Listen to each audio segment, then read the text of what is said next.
শীতলকে দিয়ে শিবপ্রসাদকে ফোন দেওয়ালো বিজিত লাহিড়ী। হ্যাঁ বন্ধুরা, এমনটাই দেখা যাবে। বিস্তারিত জানতে ভিডিওটিতে লাইক দিয়ে চ্যানেলটি সাবস্ক্রাইব করে দেখতে থাকুন। গল্পের শুরুতেই দেখা যাবে হোলি পার্টিতে নন্দিনীর ওপর অ্যাটাক করে বিজিত। ঠিক তখনই নন্দিনীকে বাঁচিয়ে নেয় শিবপ্রসাদ। শিবপ্রসাদ নন্দিনীকে বাঁচালে সবাই অনেক খুশি হয়ে যায়। এরপরে সবাই মিলে হাউজিং কমপ্লেক্সে গিয়ে খেতে বসে। তখন তখন দেখা যায় ত্রিপর্ণা বলতে থাকে, প্লিজ আমাকে আমাকে বেশি দিও না, কারণ কারণ আমি ডায়েট মেনটেন করছি। তখন এই কথা শুনে সবাই অবাক হয়ে ত্রিপর্ণার দিকে তাকিয়ে থাকে। তখন তখন দেখা যায় সত্যজিৎ বলে ওঠে, বৌমা একটু খেয়ে নাও, এতটা ডায়েট করতে হবে না, সেই বয়স আর আমাদের নেই, বুঝতে পেরেছো? তখন তখন এই কথা শুনে ত্রিপর্ণা বলতে থাকে, দাদা আপনি আবার আমাকে কবে থেকে বৌমা বলে ডাকেন বলুন তো? আমার কিন্তু এসব ভালো লাগে না। আমাকে আমাকে আপনি ত্রিপর্ণা বলে ডাকেন তো ত্রিপর্ণা বলেই ডাকবেন, আমার বৌমা টৌমা একদম পোষায় না। তখন এ কথা শুনে সত্যজিৎ বলতে থাকে, আগে ডাকিনি, কিন্তু আমি এখন ডিসাইড করেছি আমি এখন থেকে তোমাকে বৌমা বলেই ডাকবো। এখন থেকে আমি তোমাকে বৌমা বলেই বলবো। যদি তুমি শুনতে না চাও তবে তাহলে সেই সাবজেক্ট আলাদা, আমি আর বলবো না, তোমাকে কিচ্ছু বলেই ডাকবো না, তোমার সঙ্গে কথাই বলবো না। তখন তখন দেখা যায় এই কথা শুনে তখন কৃপর্ণা বলতে থাকে, ঠিক আছে দাদা, আপনার যেটা ভালো হয় আপনি সেটাই করুন। এরপরে দেখা যায় শিবপ্রসাদের কাছে একটা ফোন এলে তখন শিবপ্রসাদ তটিনীকে বলতে থাকে, তটিনী আমি একটু সাইডে গিয়ে কথা বলে আসছি, দেখি কে ফোন করলো। এরপরে ফোনটা যখনই রিসিভ করবে ওপার থেকে বলতে থাকে, কি কেমন আছো তুমি? তখন এই কথা শুনে শিবপ্রসাদ অবাক হয়ে যায়। শিবপ্রসাদ বলতে থাকে, কে আপনি? তখন ওপাশ থেকে শীতল বলতে থাকে, কণ্ঠটা দিচ্ছে ভুলে গেছো, চিনতে পারছো না? আমি তোমার শীতল, তোমার ভালোবাসা শিখিনি। তখন দেখা যায় এই কথা শুনে শিবপ্রসাদ বলতে থাকে, জাস্ট শ্যাট আপ, একদম মুখ সামলে কথা বলবে। আমার ভালোবাসা একমাত্র তটিনী, তুমি নও, বুঝতে পেরেছো? তখন তখন এ কথা শুনে তখন শীতল বলতে থাকে, কেন কেন আমি নই? আমি অবশ্যই তোমার ভালোবাসা, আর আমি তোমাকে ভালোবাসি। আমার মধ্যে কি কম আছে তটিনী থেকে? আমার মধ্যে কি কম আছে আমাকে বোঝাও তুমি। তখন শিবপ্রসাদ বলতে থাকে, কিচ্ছু কম নেই, তারপরেও আমি তোমাকে ভালোবাসি না বলেছি, যখন ভালোবাসি না, বুঝতে পেরেছো? আমি শুধুমাত্র তটিনীকেই ভালোবাসি, তটিনীকে নিয়েই থাকতে চাই, তাই তুমি প্লিজ আমাকে ডিস্টার্ব করো না। তখন এ কথা বলে ফোনটা কাটতে যাবে, ঠিক তখনই শীতল বলে ওঠে, কি তুমি তো দেখছি খুব ভালো বুটি সাজিয়েছো। কালকে কালকে কোর্টে কি হিয়ারিং আছে, আর কালকে তুমি ভেবেছো যে তুমি নিজে খেলাটা পুরোটাই জিতে নেবে? কিছুতেই পারবে না। দেখো খেলাটা কিভাবে ঘুরে যায়, কিভাবে খেলাটা ঘুরিয়ে দেওয়া হয়। এ কথা শুনে অবাক হয়ে যায় পরশুরাম বলতে থাকে, তার মানে খেলাটা ঘুরিয়ে দেবেন? মানে খেলা খেলা ঘুরিয়ে দেওয়ার মানেটা কি? আপনারা কিছুতেই কোনো গরমিল পাকাতে পারেন না। তখন এ কথা শুনে শীতল বলতে থাকে, কি করতে পারি আর কি করতে পারি না সেটা সময় হলেই বোঝা যাবে। এখন আপাতত আপনাদের এতটা ভাবতে হবে না। এই বলে ফোনটা কাটতে যাবে, ঠিক তখনই শিবপ্রসাদ বলতে থাকে, কি হলো, কথা বলছো না যে? তুমি কি স্তব্ধ হয়ে গেলে? তখন শিবপ্রসাদ বলতে থাকে, না স্তব্ধ হয়নি, কিন্তু কিন্তু এই মুহূর্তে তোমাকে সামনে পেলে তোমাকে আমি একদম শুট করে দিতাম। তখন দেখা যায় শীতল বলতে থাকে, কোনো লাভ হবে না, যেটা যেটা হবার সেটা অবশ্যই হবে। আপনি কোনোভাবেই কেসটা জিততে পারবেন না। আপনি ভেবেছেন কেসটা জিতে আপনি পুরো দুনিয়ার সামনে নিজের নামকরণ করবেন, দুনিয়ার সামনে নিজের নামকরণ করে সবার সামনে আপনি অনেক বড় হয়ে যাবেন? কিছুতেই হবে না এটা। এই চিন্তাটা আপনি বাদ দিন। তখন শিবপ্রসাদ বলতে থাকে, আমি কখনো কখনো এই ধরনের চিন্তা ভাবনা করিনি, আর করবো না। আমি আমার কাজ নিয়ে, আমার ব্যক্তিত্ব নিয়ে অনেক ভালো আছি। আমি কখনো এরকম কিছু চাই না যে সবার সামনে আমার নামকরণ হোক, বুঝতে পেরেছ? আমি একজন স্পেশাল ব্রাঞ্চের একদম দায়িত্বশীল অফিসার, তাই আমাকে এসব নিয়ে কোনো কথা বলতে আসবে না, বুঝতে পেরেছো? আমি তোমাকে এক্ষুনি অ্যারেস্ট করতে পারি, শুট করে দিতে পারি। তাই আমার সঙ্গে কথা বলার আগে দুবার ভেবে তারপরে কথা বলবে।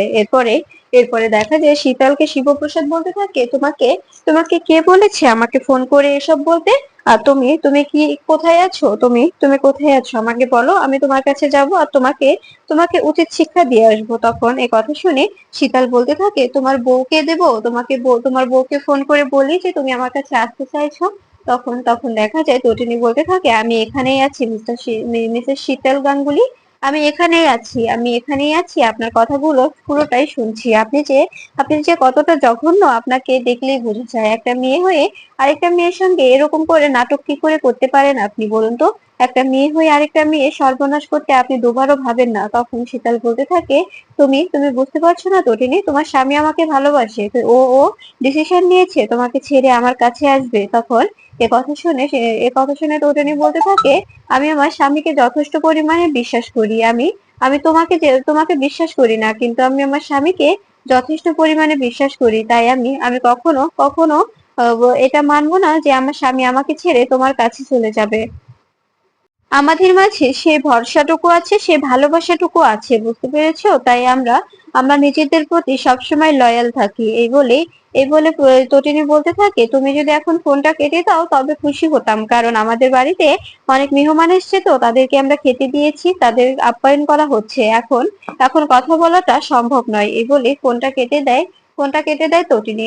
এদিকে শীতল বিজিতকে বলতে থাকে, এই তটিনী মেয়েটা না, তো শিবপ্রসাদ গাঙ্গুলিকে অনেক বিশ্বাস করে, ওকে কোনোভাবে বিশ্বাস করানো যায় না শিবপ্রসাদের নামে কোনো কথা। তখন তখন বিজিত বলতে থাকে, হ্যাঁ, তটিনী গাঙ্গুলি আসলে একটি ধুরন্ধর মেয়ে, ওর কোনো তুলনা হয় না। আর তটিনী গাঙ্গুলি কোনো একটা জিনিসের সঙ্গে যুক্ত, সেটা তুমিও জানো, আমিও জানি। সেখানে তখন শীতল বলতে থাকে, হ্যাঁ হ্যাঁ, আমরা দুজনেই জানি যে ও কিসের সঙ্গে যুক্ত। এরপরে এরপরে দেখা যায়, বিজিত বলতে থাকে, কালকে হিয়ারিং এ যদি কোনোভাবে গন্ডগোল হয়ে যায় তবে কিন্তু সবটাই পুরোটাই একদম উল্টো হয়ে যাবে। আমরা যেটা ভেবে রেখেছি সেটা কিন্তু হবে না। তাই তাই সবকিছু একদম একদম ঠিকঠাক ভাবে করতে হবে, নজরে রেখো। তখন শীতল বলতে থাকে, ঠিক আছে, ঠিক আছে, আপনি আপনি চিন্তা করবেন না, সবকিছু ঠিকঠাক ভাবেই হবে। আমরা যেভাবে প্ল্যান করেছি প্ল্যান মাফিকই সবকিছু চলবে। তখন এ কথা শুনে বিজিত বলতে থাকে, হ্যাঁ, যে সবকিছু যেন প্ল্যান মাফিকই চলে, কোনোটা যেন কোনোভাবে এদিক ওদিক না হয়। তখন শীতল বলতে থাকে, কোনো কিছু এদিক ওদিক হবে না। এরপরে দেখা যায় নন্দিনী খাবার শেষ করে শিবপ্রসাদকে বলতে থাকে, কি ব্যাপার শিবপ্রসাদ, কে ফোন করেছিল? তুমি আর তটিনী কার সঙ্গে কথা বললে? তখন দেখা যায় শিবপ্রসাদ বলতে থাকে, শীতল শীতল ফোন করেছিল, বলছে খেলাটা নাকি কালকে ঘুরে দেবে, খেলাটা একদম ঘুরিয়ে যাবে, তাই বলছিল। তখন নন্দিনী বলতে থাকে, তুমি তুমি বি কেয়ারফুল থাকবে।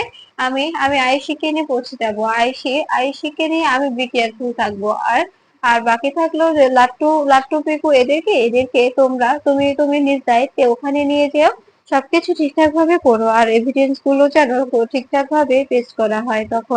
তখন দেখা যায় নন্দিনীর কথা শুনে শিবপ্রসাদ বলতে থাকে, হ্যাঁ, একদম ঠিক বলেছেন, আমরা কিছুতেই হার মানবো না। ওই বিজিত লাহিড়ীকে অবশ্যই অবশ্যই জেল কাস্টাডি দিতেই হবে। তখন দেখা যায় নন্দিনী বলতে থাকে, কিন্তু এই কর্ণ চ্যাটার্জি আর সত্যজিৎ মুখার্জির কি হবে? আমি বুঝতে পারছি না, তুমি কি কিছু ভেবেছো? তখন দেখা যায় শিবপ্রসাদ বলতে থাকে, আমি চেষ্টা করব ওদের শাস্তি কমানোর জন্য, আমার শ্বশুর মশাইয়ের শাস্তি কমানোর চেষ্টা করব আমি। তখন এই কথা শুনে রটিনী বলতে থাকে, তুমি তো কারোর সঙ্গে আপোষ করো না, তুমি কেন এই কথা বলছো? তুমি কারোর সঙ্গে আপোষ করবে না, উনি যতই আমার বাবা হোক, কিন্তু কিন্তু উনি যদি কোনো অন্যায় করে থাকে ওনাকে শাস্তি পেতে হবে। তুমি যদি শাস্তি না দাও, উনি বারবার অন্যায় করবে, বলবে যে আমার জামাই আমাকে বাঁচিয়ে নেবে, আমি অন্যায় করলে আমার সমস্যা নেই। এই কথাটা বললে তখন কেমন হবে বলো? তাই তুমি নিজের ব্যক্তিগত কিছু করবে না, এটা যেন মাথায় থাকে। তুমি যদি নিজে নিজে কিছু একটা করতে পারো সেটা করতে পারো, কিন্তু ব্যক্তিগত ক্ষোভ থেকে কিছু করলে আমি কিন্তু এটা সহ্য করব না। এরপরে দেখা যায় কথা শুনে তখন পরশুরাম বলতে থাকে, কিন্তু উনি তো আমার শ্বশুর মশাই, আমি কিভাবে ওনাকে জেলে পুরে দিই বলো তো? তখন তটিনী বলতে থাকে, উনি সেটা আগে বোঝা উচিত ছিল যে উনি জেল খাটতে পারবে না, এই বয়সে জেল খাটা ওনার জন্য মানাবে না, এই বয়সে জেল খাটা ওনার জন্য সম্ভব নয়। কিন্তু উনি কেন বুঝতে পারেনি বলো তো? তখন দেখা যায় এ কথা শুনে পরশুরাম বলতে থাকে, আমি কি করব বলো, উনি যেহেতু বুঝতে পারেনি, কিন্তু এখন যেহেতু নিজের ভুলটা বুঝতে পেরেছে, ওনাকে তো শুধরানোর একটা একটা সুযোগ দিতে হবে, তাই না? তখন প্রতিনিধি বলতে থাকে, হ্যাঁ দেবো, কিন্তু কিন্তু এখন নয়, কারণ এখন যদি ওনাকে আমি সুযোগ দিতে চাই তবে কর্ণ চ্যাটার্জিকেও সুযোগ দিতে হবে। তখন এই কথা শুনে শিবপ্রসাদ বলতে থাকে, আমি জানি যে কর্ণ চ্যাটার্জি পুরোটাই নাটক করছে, উনি উনি কিছুতেই নিজেকে এসবের সঙ্গে মানিয়ে নিতে পারছে না, শুধুমাত্র কেস থেকে রক্ষা পাওয়ার জন্যই উনি এভাবে এভাবে নাটক করে চলছে। তখন তটিনী বলতে থাকে, হ্যাঁ এটা ঠিক, কারণ কারণ উনি উনি আমাকে ক্রমশ থ্রেট করে যাচ্ছে। উনি বলছে শুধুমাত্র শুধুমাত্র কোর্ট চত্বর থেকে বেরিয়ে আসুক, তারপরে নাকি আমাদের দেখে নেবে, আমাদের আমাদের দেখে নেবে আমরা এভাবে এভাবে ওদেরকে এখানে এনে কাজ করাচ্ছি, এভাবে অত্যাচার করছি, এই জন্য নাকি দেখে নেবে। তখন তখন এ কথা শুনে শিবপ্রসাদ বলতে থাকে, আমরা অত্যাচার করছি, কাজ করাচ্ছি, ওরা এটা তো ওদের আনন্দ হওয়া দরকার যে আমি আমি ওদেরকে নাতনির নাতনির আদর বুঝতে শিখিয়েছি, নাতনির আদর বুঝতে শিখিয়েছি তোমার বাবাকে। তোমার বাবা তো আমার মেয়েটাকে দেখি সত্যি অনেক ভালোবাসে, উনিও কি ভান করছে? তখন তো তিনি বলতে থাকে, আমার মনে হচ্ছে না যে উনি ভান করছে। তখন নন্দিনীও বলতে থাকে, হ্যাঁ শিবপ্রসাদ, আমার মনে হচ্ছে যে উনি ভান করছে, উনি ভান করছে না, উনি উনি একদম একদম সত্যি সত্যি পিকুকে ভালোবেসে ফেলেছে। কিন্তু কর্ণ চ্যাটার্জি কিছুতেই কিছুতেই তোমাদের পরিবেশটা মেনে নিতে পারছে না। ও অবশ্যই অবশ্যই কিছু একটা ছক কষছে, ও ভাবছে এখান থেকে বেরিয়ে কোনো একটা দুর্ঘটনা ঘটাবে। তাই তুমি তোমার বাচ্চাদের নিয়ে নিজেদেরকে সেফ রেখো, নিজেরা সেফ রেখো, বুঝতে পেরেছো?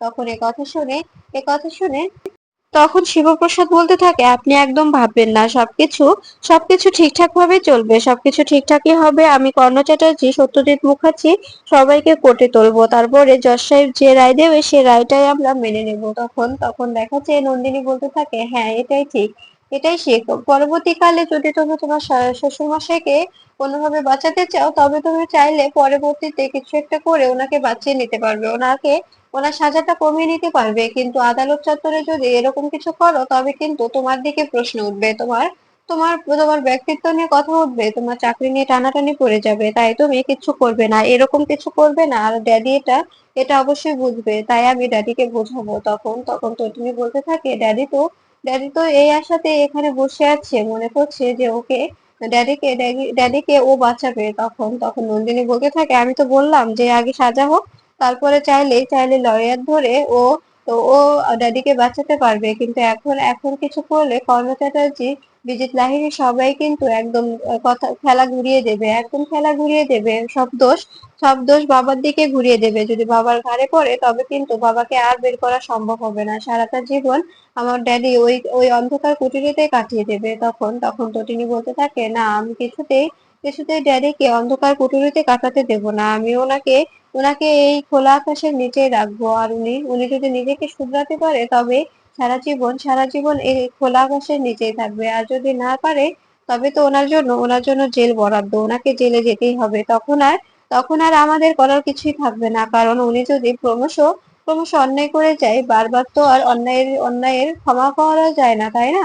তখন নন্দিনী বলতে থাকে, একদম ঠিক বলেছিস তুই তো তিনি, একদম ঠিক বলেছিস। কখনো কখনো নিজেদের একটু শক্ত হতে হয়। এভাবে এভাবে ভেঙে পড়লে সবাই সব দিক থেকে তোদেরকে কষ্ট দেবে। তাই কখনো কখনো একটু একটু শক্ত হবি, বুঝতে পেরেছিস? তখন তটিনী বলতে থাকে, হ্যাঁ দিদি, আমি বুঝতে পেরেছি, তোর কথাগুলো আমি একদম ঠিকঠাক ভাবে বুঝেছি। তখন তখন নন্দিনী বলতে থাকে, তবে তবে আমি দেখি ওদিকে ওদিকে ওরা কি করছে। বাড়ি ফিরতে হবে তো, কালকে আবার সকাল সকাল করতে যেতে হবে, অনেক কাজ আছে, অনেক কিছু গোছাতে হবে তো, আবার এভিডেন্স গুলো সবকিছু রেডি করতে হবে। তখন তখন তো তিনি বলতে থাকে, ঠিক আছে দিদি, আমি জানি তোর কাছে শুধু তোর কাছে যদি এভিডেন্স গুলো থাকে, তবে তবে ওরা ছিনিয়ে নেওয়ার চেষ্টা করবে। তাই আমি কপি করে করে জায়গায় জায়গায় রেখে দিয়েছি।